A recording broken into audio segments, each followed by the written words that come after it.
Vamos a conversar, y como es habitual, con el doctor Herbert Cuba García. Él es un médico especialista en políticas de salud pública, comentarista en el portal de opinión El Montonero y comentarista también habitual en RCR, Red de Comunicación Regional. Doctor Cuba, qué gusto saludarlo, muy amable como siempre. Un saludo a través suyo a todo el país. Antes de dialogar sobre el tema que habitualmente abordamos, ¿no?, que están referidos a salud pública, en esta semana usted ha hecho un artículo referido a las confesiones y la deriva del Ministerio de Salud, me gustaría hacer un repaso cómo estamos en la política nacional, ¿no?, en el día a día, ¿no? Y ahora la pelota aparentemente está en la cancha del Congreso de la República, ¿no?, a propósito de la cuestión de confianza solicitada por el presidente del Consejo de Ministros del Congreso. ¿Cómo está mirando usted este tema? Mire, creo que esta última semana ha sido muy rica en eventos políticos. Primero, porque la Subcomisión de Acusaciones Constitucionales aprobó la acusación por traición a la patria al presidente de la República. Y esto tenía que acudir el presidente de la República el día miércoles a la comisión permanente, pero el presidente se excusó alegando que también tenía una citación en el Poder Judicial. Y el Congreso y la mesa directiva, en este caso, aceptó esa petición del presidente y ha señalado una reprogramación. El problema es que no sabemos para qué día ha sido reprogramado. En ese momento, el presidente ha contraatacado, a sabiendas que ya se había aprobado esta acusación constitucional por traición a la patria, ha contraatacado con un pedido de confianza con la finalidad que expresamente se la nieguen, porque es obvio que sus pedidos no se ajustan al marco legal y por lo tanto, sea cual sea la situación, va a ser inadmisible o improcedente. Y en consecuencia, la interpretación libre que pueda tener el Poder Ejecutivo, como ya lo ha señalado el propio Premier, va a ser que es una negativa. Y por lo tanto se ha rehusado y van a aplicar el artículo constitucional respectivo y por supuesto que van a renunciar todos los ministros y otra vez un nuevo gabinete y van a pedir inmediatamente la segunda confianza porque esa es la estrategia.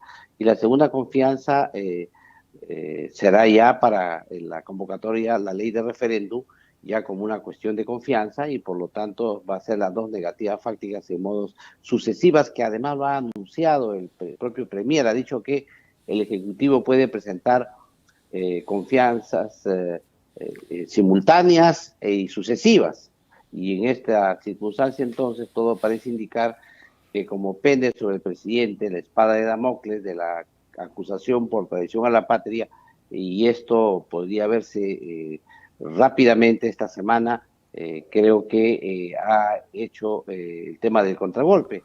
Sin embargo, ahora, en esta circunstancia, el Congreso tiene la parte importante que sería continuar con el proceso del proceso por traición a la patria y además es probable que la mesa directiva del Congreso, debido a que no reúnen los requisitos para un trámite adecuado de ese proceso, señalar que ese proceso es inadmisible o improcedente y devolverlo al Ejecutivo. Por lo tanto, entonces, en estas circunstancias es que acude la OEA a nuestro país. Sin embargo, hay que señalar también que los congresistas que tenían alguna duda que el presidente de la República tenía la intención de cerrar el Congreso, creo que ya lo han meditado mejor y es probable que exista una corrida de votos, sea hacia la acusación por traición a la patria, sea hacia la acusación por el tema de la vacancia presidencial. Pero aquí nos encontramos con un escenario donde para muchos el presidente o el gobierno estarían dispuestos a todo, ¿no? Porque por las propias expresiones del presidente del Consejo de Ministros, el gobierno no estaría dando marcha atrás, ¿no? Aún sabiendo que está violando la Constitución política, ¿no? Entonces, ¿hasta dónde puede llegar o hasta dónde puede colocar el gobierno al país en una situación de decisiones como disolver el Congreso? Mire, el gobierno ya en este pedido de confianza ha entrado en un tema de inconstitucionalidad. No solamente porque solicita una acción de confianza expresamente prohibido por una ley que además fue recurrida al Tribunal Constitucional y el Tribunal otorgó la debida constitucionalidad de esa ley, sino también porque, según la propia Constitución política, los congresistas no tienen mandato imperativo en sus votos. Así que él no puede, contrario a la Constitución, exigir como una espada de Damocles que los cierro o los clausuro si ustedes no votan a mi favor. Entonces, eso es una violación flagrante de la Constitución política. Por lo tanto, aquí hay varios aspectos ya para acusaciones constitucionales que probablemente se procesarán con un poco más de tiempo y que son acusaciones contra el Premier, contra el Consejo de Ministros, por el tema de haber solicitado una acción de confianza que es netamente inconstitucional por violentar el artículo de la libertad de conciencia de los congresistas para emitir su voto y además por haber violado el artículo 2 de la Constitución que señala que no debe discriminar está prohibida la discriminación de todo tipo, inclusive la de género, y el presidente del Consejo de Ministros tuvo a todas luces expresiones de discriminación contra una periodista, luego ha sido reiterativo su comportamiento incluso con jóvenes de San Isidro, etcétera, donde polariza y discrimina a la población en sectores sociales, que es una conducta que está reñida concretamente contra la Constitución política. Por eso es que creo que esto es un proceso ya un poco más largo, que va a significar, sea cual sea el resultado de este proceso en que vive el país, acusaciones que se verán en el futuro. Y ahora, el presidente en reiteradas oportunidades, y es ahí lo que hemos venido conversando en distintos programas con usted, doctor Cuba, ¿no? El gobierno exhibe a veces 2, 3 discursos, ¿no? Casi muy en paralelo, ¿no? Por un lado tenemos a veces las reflexiones del propio presidente de la República, voy a ser respetuoso, ¿no? Lo único que busco es un equilibrio de poderes. Se presenta de la misma manera el presidente del Consejo de Ministros ante el Congreso de la República, pero su accionar es totalmente distinto, muchas veces en la plaza pública o cuando el presidente insta permanentemente a organizaciones, ¿no? A movilizarse, a defender la democracia, ¿no? ¿Cuáles son los peligros a los que nos está llevando este gobierno? Se lo pregunto de manera muy puntual, porque ¿qué pasa si el gobierno adopta una posición dura? No se puede descartar, se lo digo con toda honestidad, por el accionar que está mostrando el gobierno, sabiendo que está ingresando un terreno de inconstitucionalidad, insiste en el tema.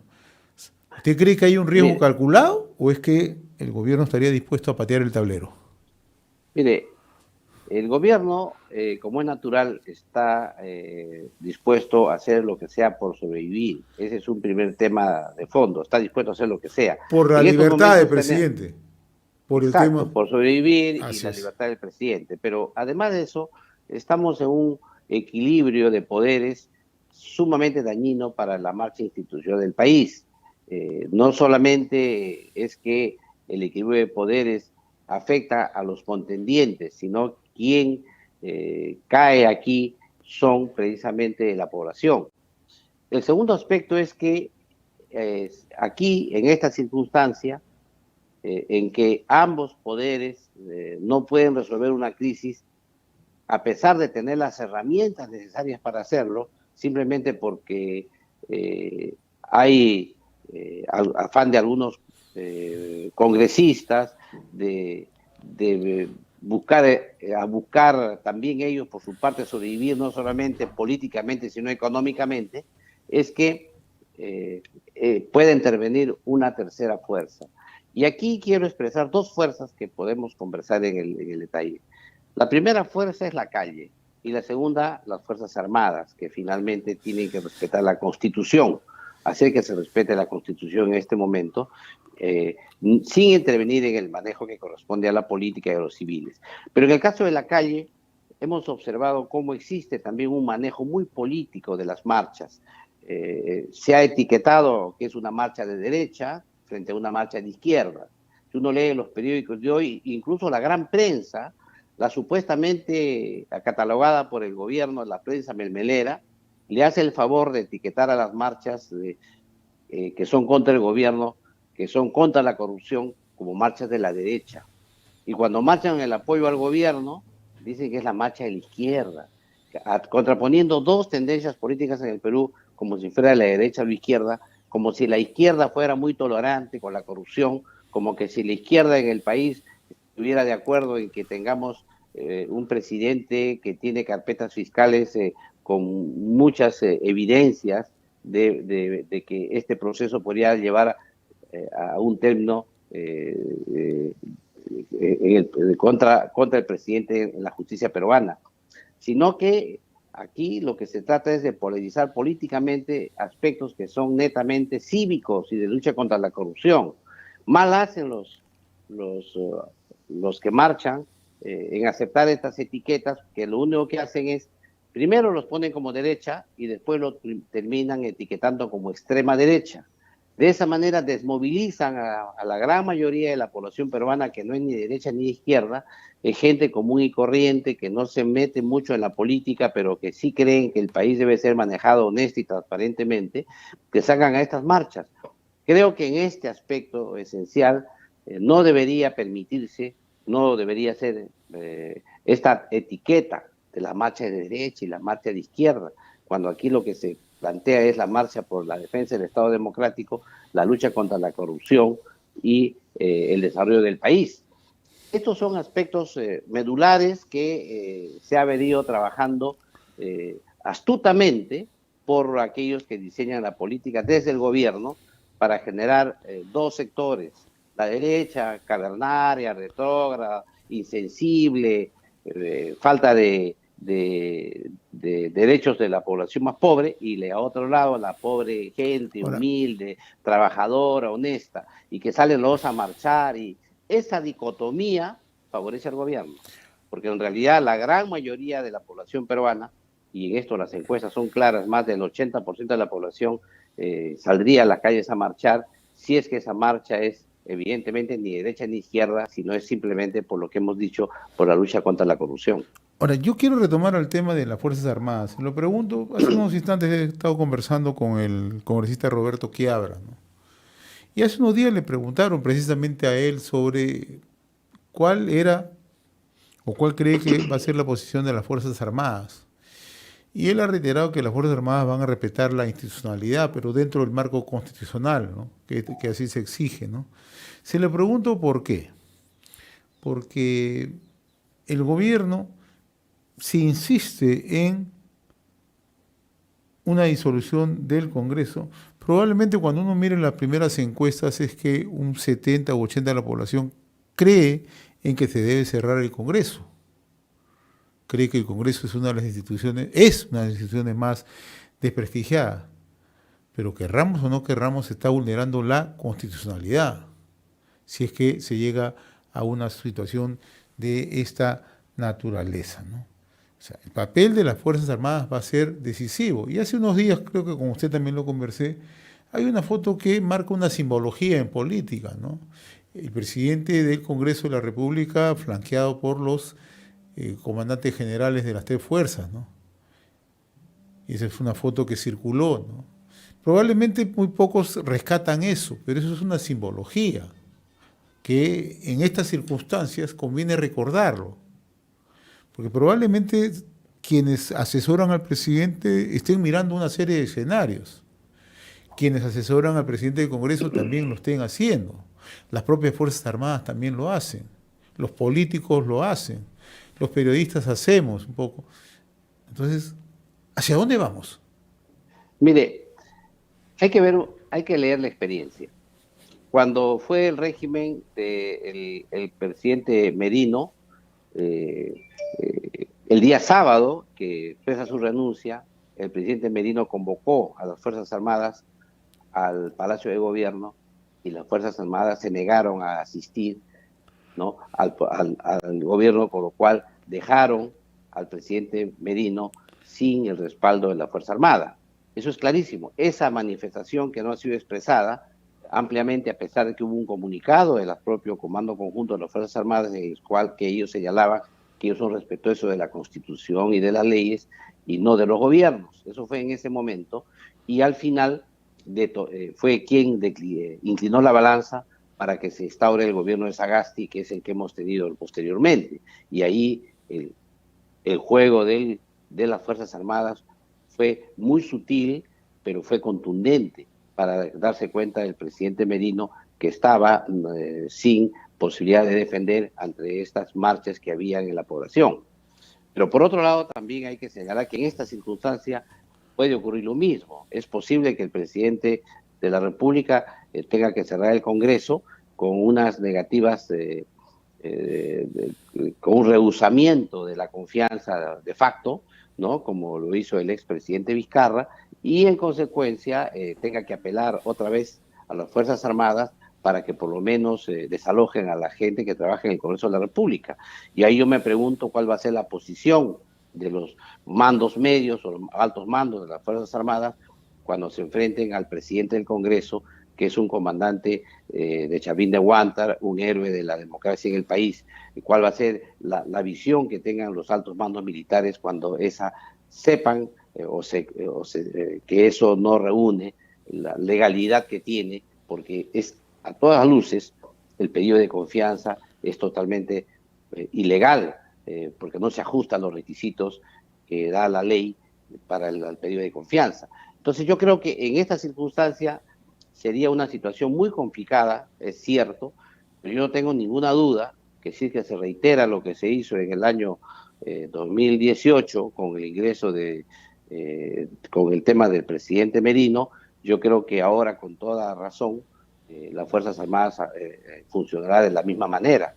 Pero además hay que tomar en cuenta que en los últimos ascensos militares que ha habido en el ejército, en lo posible se ha respetado la meritocracia, y en consecuencia no le ha sido tan fácil al gobierno poder introducir cuadros militares que sean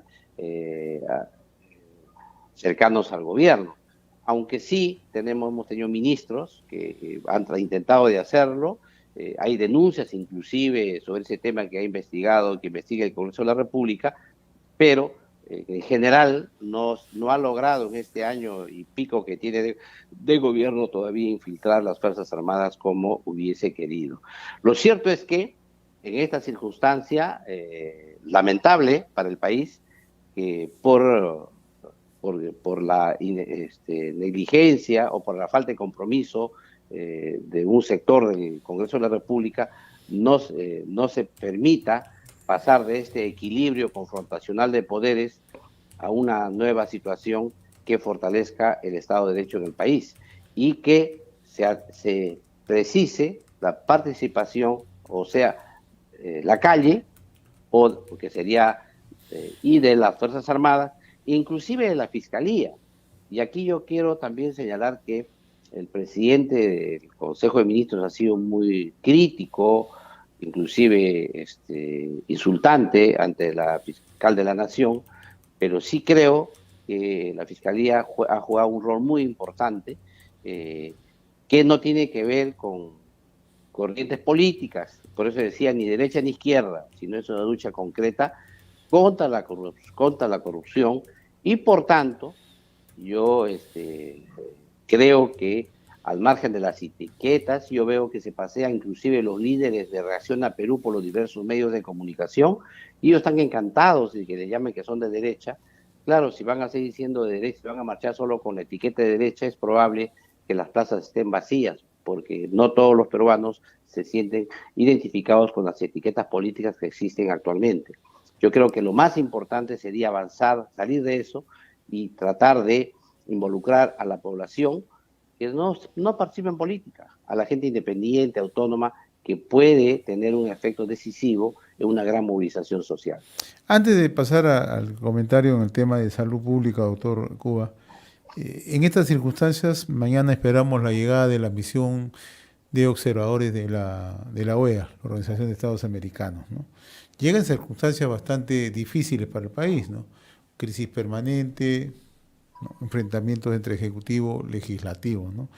Y hay quienes consideran que lo que pretende o ha pretendido el gobierno en las últimas horas es llevar este tema que solicitó a la OEA ya un terreno más de confrontación política entre ejecutivo y legislativo, ¿no? Y el tema de fondo lo quiere extrapolar, ¿no? El tema de fondo es la corrupción en el país. Ese es el tema de fondo que estalló la crisis en el país, ¿no? Por lo tanto, hay 6 carpetas fiscales, 6 o 7 carpetas fiscales. Se está investigando al presidente como parte o aparente parte de una red de criminalidad organizada, ¿no? Pero daría la impresión que el gobierno intenta llevar a la confrontación política poniendo al medio ejecutivo legislativo, tratando de desviar la atención sobre el tema central que es la corrupción. ¿Qué piensa? Yo creo que la OEA tiene algunas actividades que van a ser muy limitadas para el país, porque la OEA tiene que manejarse entre dos márgenes muy estrechos. Es un margen primero es que tienen que respetar la soberanía nacional, tienen que respetar al gobierno legítimamente constituido, tienen que respetar nuestra constitución que dice que el presidente de la República conduce la política exterior y tiene que respetar el principio de las Naciones Unidas de la no injerencia en asuntos internos de otros países. Ese es un primer concepto que va a tener que tomar en cuenta. El segundo es que el gobierno peruano le ha hecho un pedido expreso a la OEA sobre un intento de golpe por parte del Congreso de la República. Y lo que le ha pedido en el fondo es ayuda.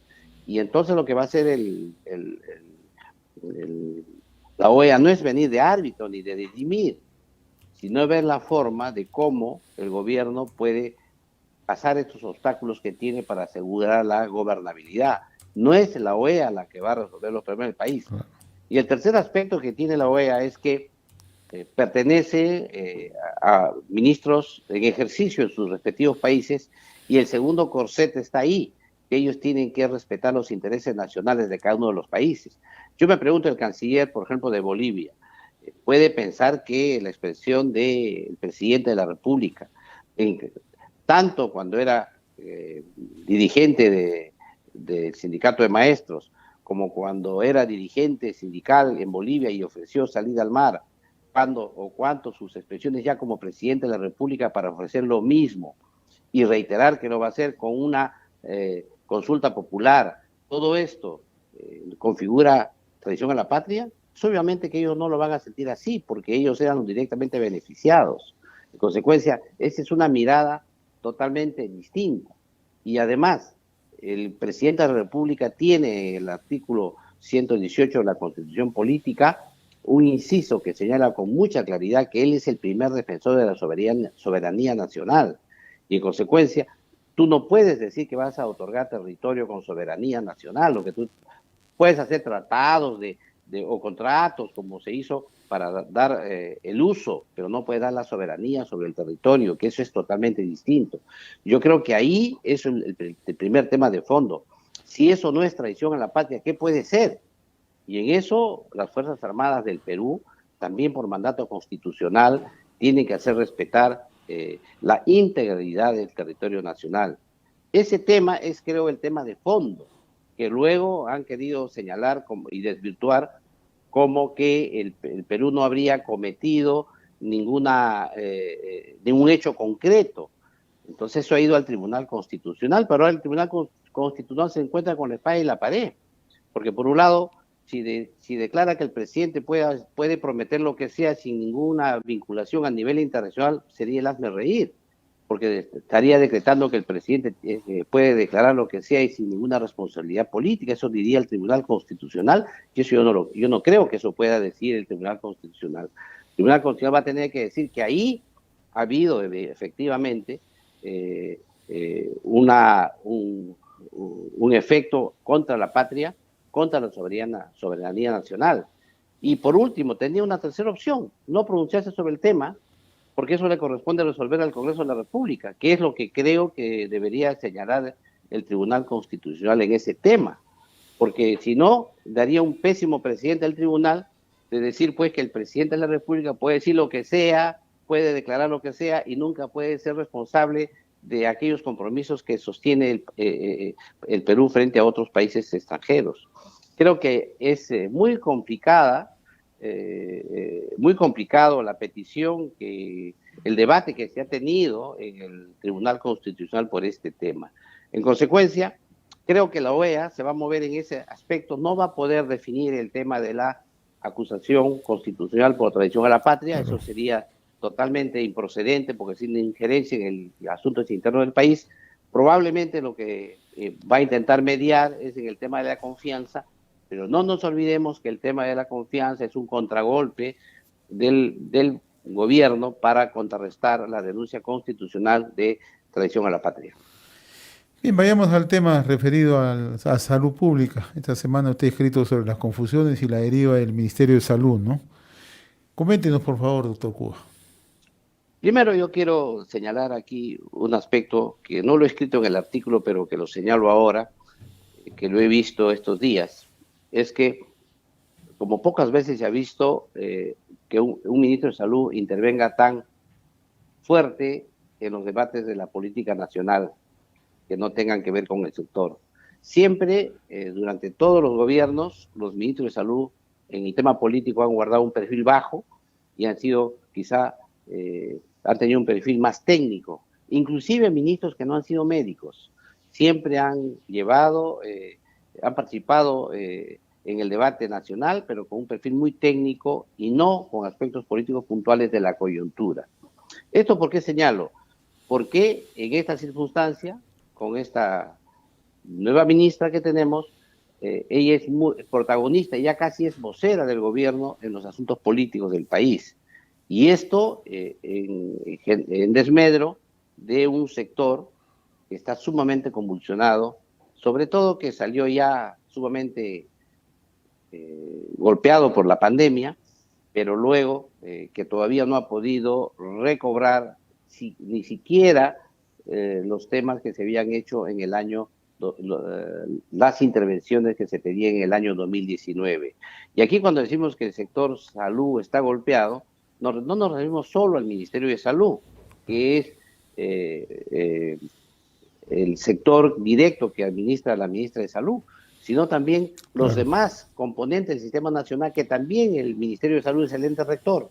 Me refiero a Salud, y esta semana también he escrito sobre un artículo sobre salud, donde tenemos serios problemas debido a que salud tampoco logra restablecer por lo menos una estabilidad institucional. De todos los cambios que en 15 meses han cambiado 6 presidentes ejecutivos de salud, han cambiado 6 veces la conducción de salud.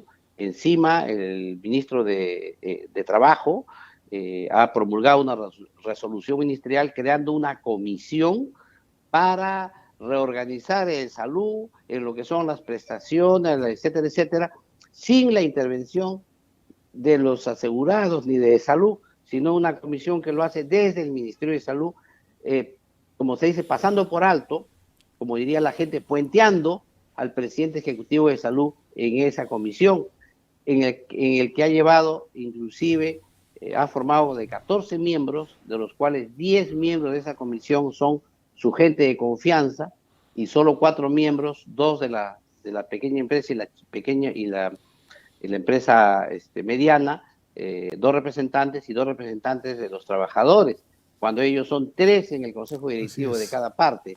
En consecuencia, todo eso, ya con la inestabilidad que se tiene en la gestión, con un cambio de último presidente ejecutivo, al cual ningunea en esta comisión, en este nuevo grupo de trabajo que crea para reorganizar de salud, se introduce un tema violando la autonomía constitucional que tiene de salud, porque de salud es autónomo constitucionalmente. ¿Cómo se va a introducir el ministro de Trabajo en mejorar, en dedicarse a los temas de gestión y administración de la institución? Este tema, que ya de por sí genera una enorme inestabilidad para el 30% de los peruanos que están asegurados, ha entrado también ahora en el MINSA. En el MINSA también tenemos una inestabilidad idéntica, con unas propuestas de modificación de la planificación del sector, con la gobernanza, etcétera, que hace que con unos términos totalmente desmedidos, porque son términos que no se utilizan en la política peruana como aquella de políticas gubernamentales, cuando el Ministerio de Salud tiene concretamente las políticas nacionales sectoriales. Ese es su rol que tiene el Ministerio de Salud.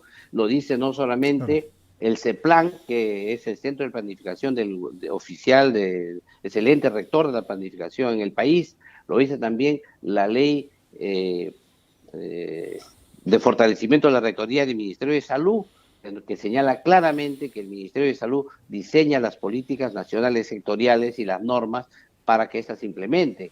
En consecuencia, todo este desvarío hace que la población se encuentre en una situación compleja. Y lo más cierto es lo siguiente, que aún el número de prestaciones médicas, de consultas médicas, no se retoman ni siquiera las que teníamos en la época antes de la pandemia. Por lo tanto, no solamente están embalsados y esperando en la cola aquellos pacientes que no se atendieron durante la pandemia, sino los nuevos enfermos que aparecieron luego de la pandemia. Y como usted lo ha escuchado y probablemente lo hemos escuchado todos los peruanos, hay gente que dice que para ir a un centro de salud hacen cola de las 3 de la mañana, 2 de la mañana. Y esto no va a terminar si es que los altos funcionarios tienen una inestabilidad, intervienen dramáticamente en la política nacional, discuten y debaten los temas de política cuando su tema debería estar enfocada en mirar y dar los mejores servicios a la población. Creo que el tema de fondo aquí es hacerle un pedido a la ministra de Salud, que se enfoque en su sector, que se dedique a gobernar su sector y que deje que la política nacional se debata con el vocero oficial, que es el Premier, y los voceros designados que tiene el gobierno por resolución suprema, y que ella no es designada vocera y que se dedique a gobernar, porque la población sufriente, la población doliente, espera que eso cambie. Y aquí algo más quisiera agregar en torno a la pandemia y la quinta ola. Aquí quiero hacer una aclaración. La pandemia se mide por el número de casos. No es importante si son graves o están hospitalizados o hay muertos. La tasa de incidencia de casos en Lima, por ejemplo, es más del 20%. Eso es una ola. Eso es una ola que está en crecimiento. ¿Eso qué significa? No sabemos el nivel de magnitud de la ola. No sabemos si va a ser una ola muy grande, como la segunda, como la tercera, no sabemos. Pero que hay una ola que está en crecimiento, eso es cierto, porque la tasa de incidencia es mayor del 5%, ya estamos en 20%. El hecho de que te digan que no hay muertos o no hay muchos enfermos en UCI, no tipifica una pandemia. La pandemia solamente se ve por el número de casos, y en este caso concreto, estos tienen parámetros, y los parámetros para medir ya se han cumplido. Por lo tanto, hace bien el Colegio Médico del Perú en pedirle a la ministra de Salud que de una vez señale qué medidas va a tomar para esta quinta ola. Hace bien lo que dice la sociedad científica, que se haga lo mismo. Yo desde aquí también invoco a la ministra de Salud que en lugar de estar confrontando en el tema político, se dedique un poco a darle la mirada al sector y a tratar de implementar nuevas medidas para combatir esta quinta ola de la pandemia COVID-19 en el país. Muy bien, doctor Gebre Cubas. Como cada sábado, yo le agradezco la amabilidad de compartir esta comunicación a través de RCR, Red de Comunicación Regional. Ha sido un gusto conversar con usted. Un abrazo, una vez más. Gracias.